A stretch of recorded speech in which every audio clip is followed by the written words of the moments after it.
The Adrian Peterson case has many of us asking, when does corporal punishment actually cross over into child abuse? We want to bring in Dr. Janesri Desilva, a pediatrician from Van Nuys, to help us understand this.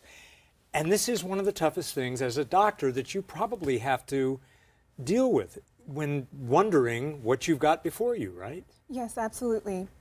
And just today I was talking to several parents about how to parent young children.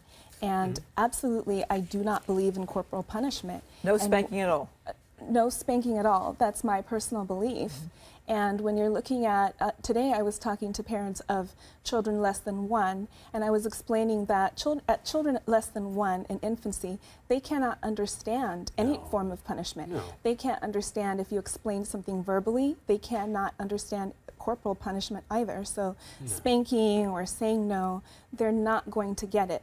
But what they will get over time is a very gentle distraction from a certain activity or event that, yes. You're talking about children of an age of 1. Let's move up to where we were discussing where children can understand. They're maybe 3.5 to 5.5, and they know what's going on.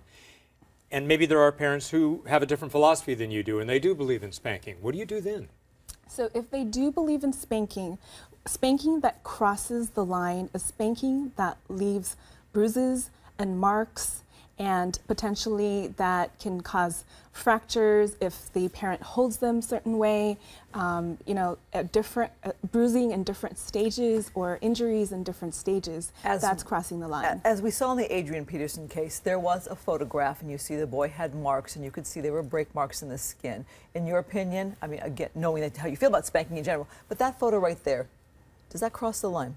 Absolutely. So if there are marks on the skin, then, or bleeding, bruising, that crosses the line. And these are quite old too. These are like 4 or 5 days, or 5 or 6 days after it apparently happened. But Jeff and I were talking about, the debate over the weekend. Charles Barkley, basketball star, talking about how parents in the South, he quotes said, they spank their children. He goes, you're going to have every parent arrested if you judge it by this. Yeah, I know. Things have changed over time. So it was more accepted possibly, 50 years ago, but because of severe injuries, children ending up in intensive care units in the hospitals, children dying, laws have been set up over time. Well, but doctor, I was looking in the California Penal Code just to say, okay, what is here in California, what do they consider to be corporal punishment that is against the law? And both the penal codes that I read, it said physical injury inflicted by others other than accidental means, and then the other one said willfully inflicts upon any child. So there has to be an intention. How do you judge that when a child comes in? Yes, absolutely. And you have to take each child case by case. You have to, look at the history, look at the physical exam, look at previous injuries. So there's a big investigation that goes into place. Adrian Peterson is saying how he apologized for the hurt he caused his child, but says also that is how he was punished as a child.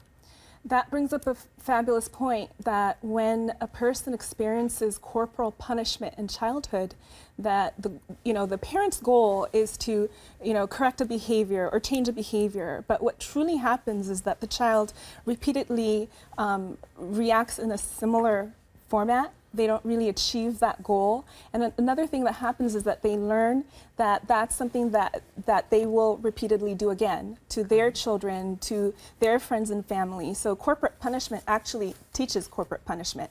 So kindness is going to teach kindness. Distraction and timeout is going to teach children and parents how to take a timeout, how to have a cooling down period. But when you react to a situation in a corporal way with slapping, hitting, shouting, that's teaching at a very young age to continue that behavior into the next generation, and that's what we've seen.